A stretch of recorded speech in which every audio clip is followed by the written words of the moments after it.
বাবা ও মা সুন্নি, পুরো বংশ সুন্নি, এবং ছেলে নতুন নতুন ওয়াহাবি। ইন্নাহু লাইসা মিন আহলিক, ও জন্মসূত্রে তোমার ছেলে হতে পারে, যেদিন থেকে ও কাফের হয়েছে ও তোমার ছেলে আর নেই। আবু বকর খোদার কসম করে বলে, তোর তলোয়ারের নিচে আমি এসেছিলাম, তুই আমাকে বাপ বলে কনসিডার করে ছেড়ে দিয়েছিলিস।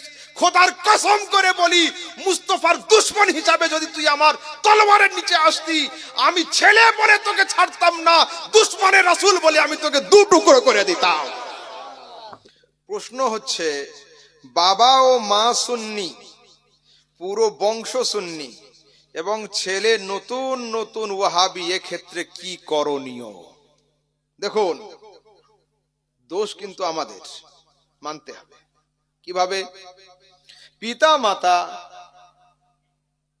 দাদা পরদাদা যখন বুড়ো হয়ে যায়, তো বাপেরা মায়েরা যখন জেনে ফেলে যে আমাদের হায়াত আর খুব একটা নেই, অসুস্থ হয়ে গিয়েছি, মরে যে কোনো সময় যাবো, তো ছেলে মেয়ে নাতি ভাইপো ভাইজি বৌমাদেরকে ডেকে বসায় কাছে, বসিয়ে কি বলে, বাবা অমুক ফাইলটা খুলে দেখো, এত বিঘা জমির দলিলটা ওইখানে আছে, এই বাড়ির দাগ নাম্বারটা ওইখানে লেখা আছে, এই জমির খতিয়ান নাম্বারটা ওইখানে লেখা আছে, ওই খাতাটা খুলে দেখো বাবা, অমুক লোকের কাছে আমি 10 লাখ টাকা পাই, ওই খাতাটা খুলে দেখো, অমুক দোকানদার আমার কাছে 4 লাখ টাকা পায়।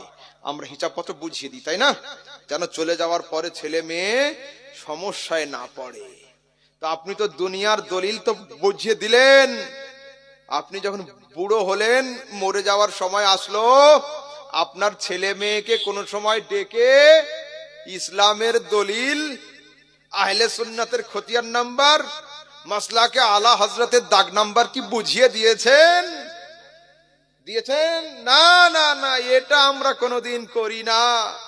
এই ছেলে যে পথভ্রষ্ট হয়েছে, এর জন্য দায়ী আপনি, দায়ী আমি। কেন? তাকে ছোট থেকে সেইভাবে তালিম আমি দিইনি। একজন নবী ইন্তেকাল করার আগে কোরআনে ওসিয়ত করছেন, ফালা তামুতুন্না ইল্লা ওয়া আনতুম মুসলিমুন। আয় পুত্ররা, তোদের উপরে যেন ততক্ষণ মরণ না আসে যতক্ষণ তোরা প্রকৃত মুসলমান না হয়ে যাস। তো যদি আমরা এটার উপরে আমল করতাম, নবীর নসিহতকে নিয়ে নিজেদের ছেলেদের ওসিয়ত নসিহত করতাম যে বাবা আমার শেষ সময় আসছে, আমি তোদের সুন্নিয়াতের হালাতে দেখতে চাই, এই অবস্থায় তোরা দাঁড়িয়ে থাকবি, এটা নসিহত। আর আমি চলে যাওয়ার পরে তোরা ওয়াহাবি দেওবন্দি হবি না, আহলে হাদিস হবি না, এটা হলো আমার ওসিয়ত। আমরা নসিহত করিনি, ওসিয়ত করিনি, ওই ছেলে আপনার থাকবে কেন? হ্যাঁ, সঙ্গ দোষে লোহা ভাসে। আপনার ছেলে কাদের সঙ্গে রাত কাটায়, কাদের সঙ্গে থাকে, কাদের সঙ্গে যায়, এদিকে আপনি খেয়াল করেননি কেন? এখন শুনুন, ফয়সালা হলো এই, পুরো বংশের লোক একদিন বসুন, বাপ চাচারা বসুন, সমাজের আলেম সাহেবকে ডেকে নেন যে বাপু দেখো, দিনের মসলা, আমরা সাধারণ লোক, তোমার যদি কোনো প্রশ্ন থাকে আমাদের পক্ষ থেকে উকিল নিয়ে এসেছি, আমাদের ইমাম, ওনাকে জিজ্ঞাসা করো, উনি উত্তর দিবেন। হলো? যদি এতে না হয়, ওর কাছে জানতে চাও যে আমাদের উপরে তোমার ব্লেমটা কি, সুন্নিয়াত তুমি ত্যাগ করছো কেন, তোমার প্রবলেম কি, ওকে জানতে চাও। যদি ও শেষমেশ বলে যে না আপনারা যেমন আছেন থাকেন, আমি আজ থেকে এই হয়ে গেলাম, হলো? তখন আপনারা ওর সামনে 3-4টে পয়েন্ট রাখুন। কি পয়েন্ট?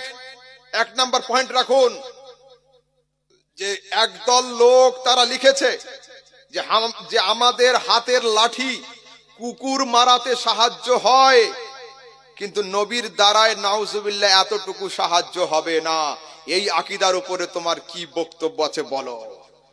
যদি ওই ছেলে আস্তাগফিরুল্লাহ বলে লাফ দিয়ে ওঠে, জানতে হবে যে না, বদমাশ হয়েছে বটে কিন্তু ঈমান ঠিক আছে। আর যদি চুপ থাকে, জানতে হবে এর উপরের লাইনও কাটা, ভিতরের ফিউজও ফিউজ হয়ে গিয়েছে। তারপরে ফের বলুন, আল্লাহর হাত আছে, আল্লাহর পা আছে, আল্লাহর নাক আছে, আল্লাহর চোখ আছে, আল্লাহ আরশের উপরে যখন বসেন তো এত ভারী, আল্লাহর আরশ চচ্চড় মড়মড় করে ফেটে যায়, এই আকীদার উপরে তোমার কি বক্তব্য আছে?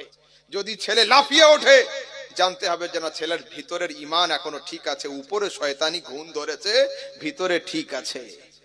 তারপরে জিজ্ঞাসা করুন, রাসূল কি কিয়ামতের দিনে শাফাআত করতে পারবেন? যদি বলে না, জানতে হবে ছেলে শেষ। কিয়ামতের দিনে রাসূলের দ্বারা কোনো কাজ হবে, যদি বলে না, জানতে হবে ছেলে শেষ। রাসূল কি মরে মাটির সঙ্গে মিশিয়ে গিয়েছে, যদি বলে হ্যাঁ, জানতে হবে ছেলে শেষ। আল্লাহ কি মিথ্যা বলতে পারে, যদি বলে হ্যাঁ, জানতে হবে ছেলে শেষ। এই ছেলেকে বুঝিয়ে তওবা করানোর ব্যবস্থা করতে হবে, অন্যথায় ছেলেকে তেজ্যপুত্র করতে হবে, ওসিয়ত করে যেতে হবে যে আমার জানাজাতে তুই হাজির হবি না, তোর হাতের মাটিও আমার প্রয়োজন নেই। দিনের ক্ষেত্রে শক্ত হতে হবে। শুনুন কেন শক্ত করে বললাম, দুটো ঘটনা বলি, ঠিক আছে? হযরতে নূহ আলাইহিস সালামের যুগে প্লাবন এসেছিল না? নূহের নৌকোতে চতুষ্পদ জন্তু পর্যন্ত জায়গা পেয়েছিল, এক জোড়া করে। হযরতে নূহের ছেলে কেনান মানবে না বাপকে, পানিতে ডুবছে। হযরতে নূহ তাকিয়েছেন, মুখ ঘুরিয়ে নিয়েছেন, কিন্তু ছেলে তো দ্বিতীয়বার মোহাব্বতে আবার তাকিয়েছেন। আল্লাহ পাক বলছেন, মাহবুব মুখ ঘুরিয়ে নাও, ইন্নাহু লাইসা মিন আহলিক, ও জন্মসূত্রে তোমার ছেলে হতে পারে, যেদিন থেকে ও কাফের হয়েছে ও তোমার ছেলে আর নেই, তোমার ছেলে আর নেই।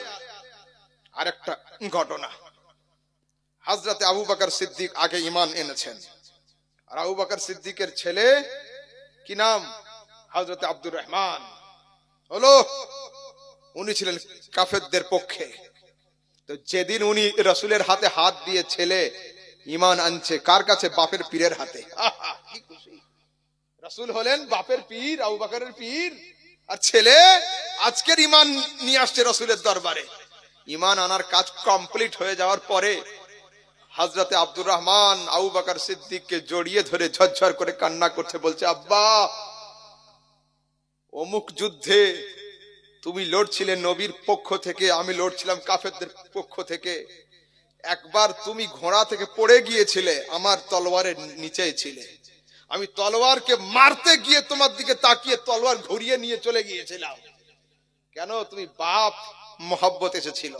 তো সেদিন যদি তোমাকে আমি দু টুকরো করে দিতাম, তো আজকের কলমা পড়ার পরে তোমাকে আব্বা বলে ডাকার আর সুযোগ পেতাম না। সঙ্গে সঙ্গে আবু বকর সিদ্দিক বলতেন, চুপ কর, তোর কুফরি দাস্তানকে রেখে দে। আবু বকর খোদার কসম করে বলে, তোর তলোয়ারের নিচে আমি এসেছিলাম, তুই আমাকে বাপ বলে কনসিডার করে ছেড়ে দিয়েছিলিস। খোদার কসম করে বলি, মুস্তাফার দুশমন হিসাবে যদি তুই আমার তলোয়ারের নিচে আসতি, আমি ছেলে বলে তোকে ছাড়তাম না, দুশমনের রাসূল বলে আমি তোকে দু টুকরো করে দিতাম, আমি তোকে দু টুকরো করে দিতাম। ঈমানের কাছে কোনো কনসিডার হবে না, ঠিক আছে?